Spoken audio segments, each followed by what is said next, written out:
before being involved with peer support, I still think a lot of people do, I had a negative stigma about it. I thought that people would look down on you, or the upper admin wouldn't promote you because of your potential mental health issues. One of the misconceptions about peer support is that it's an as-needed basis, and it's really more about realizing that we don't compartmentalize as well as we think we do. I had a call where I answered a CPR on a 2-month-old little girl, and I had to go home to a 2-month-old little girl. And it was really, really tough for 2 months. And how did I handle it? Well, I was just a lot quieter for a month. That's how I just kind of dealt with it. A long time ago, having worked with some people that had done something to themselves, it really just breaks my heart when I know that they could have went to someone and they did not take the moment to put the call in. We ran a call with a 9-month-old that didn't make it, and my child was 9 months old at the time. So I found myself really projecting the loss of that child onto my own child. And she was perfectly healthy at the time, but I found myself getting up 3 or 4 times a night checking on her for no reason.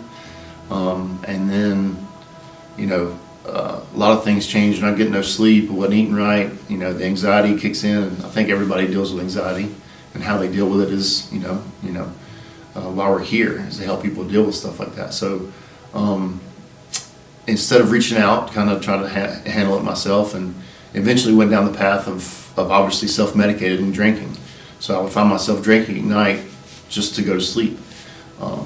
And that's when I really noticed I was going down a potentially bad path. I was really unprepared for the trauma of this job, the mental trauma of this job. And the second time I held a dead child, I knew that I was going to need to talk to someone, and I needed it then. Because we ran a child who had a febrile seizure, and he had had recent vaccinations. This was all completely normal in the scope of what children go through. He had had a febrile seizure, and then for some unknown reason, he passed away that night. And when we got there, I had obvious rigor. He was obviously dead, and the mother was inconsolable. And one thing we were going to do is we were going to work on your child, because we did not want the mother to think that we were not doing enough. So we're doing compressions, and then when the paramedics got there, they said, bring him out to the ambulance so that we can continue. And so I'm carrying this child, and the mother was pulling on my shoulders to the point that her feet were dragging on the ground. And I still get really upset when I think about it, because for almost a month after that, I heard her screams when I would close my eyes. And I got back to the station, and the other gentleman that was with me that had run the call had a son about that age, and he was crying in his cubicle. You're getting bombarded with things that affect your mind. And that's the reason it's important. PTSD affects first responders.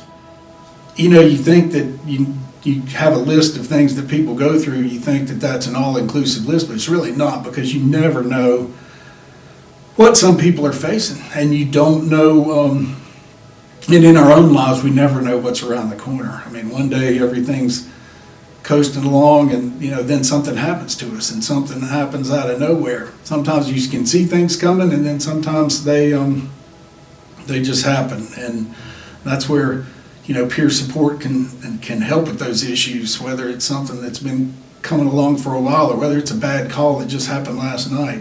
There's this huge stigma around mental health and being vulnerable. Vulnerability is not a weakness. If I could really stress one thing to people, being vulnerable and understanding where you are having difficulty coping with things, that is a strength. Vulnerability is a strength. And in the fire service, we have this idea of this salty dog, machismo, masculine, older guy that's seen it all and can handle it and compartmentalizes all these things and just stuffs it down. And we don't talk about it, and men don't cry. And all of those things are patently false. The role of peer and a peer support team is the fact that we understand what each other are going through.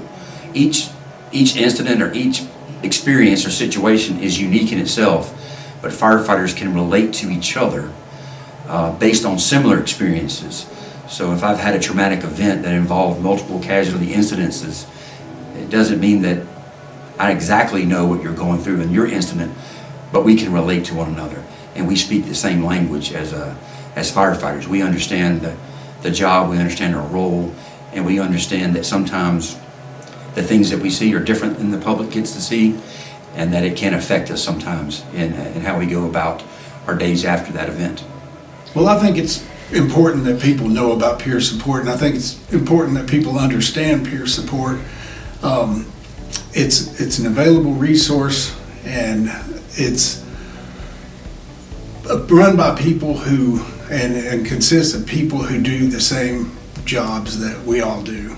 There is a peer support team now. There are people that's gone through training and are willing to listen. Peer support program is a great program. It's something we needed for many, many years. So utilize it, utilize it, utilize it, utilize it. Put the call in to somebody. And there are a number of people on the peer support committee list. So sure, you know somebody that's on the list. If you don't know anybody, call me. Or if I hear that you're having issues, I'm gonna call you. It's really changed my life for the better.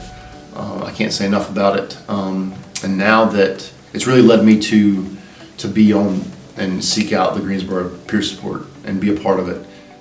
The program is incredibly easy to find. The access to it is easy as far as, just simply go on Telestaff. Most people go on Telestaff once a day anyway. It's on Telestaff. If you look at each individual employee on Telestaff, you'll see it, and they're highlighted in blue. That's our peer support team. When you contact peer support, you can expect that there will be someone on the other end who's been trained to listen and find you resources, whether that be just listening and talking to you, or they can get you a clinician, they can get you a self-help group. However it works for you, they will work with you to get the resources you need. You establish a relationship, introduce yourself if they don't know you already. And if they do know you, just say, hey man, I just called to chat.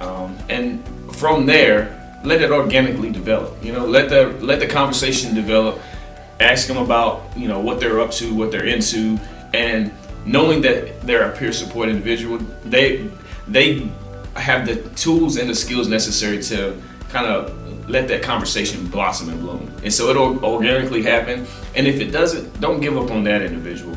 Simply just say, hey, do you know of anybody else I can speak to?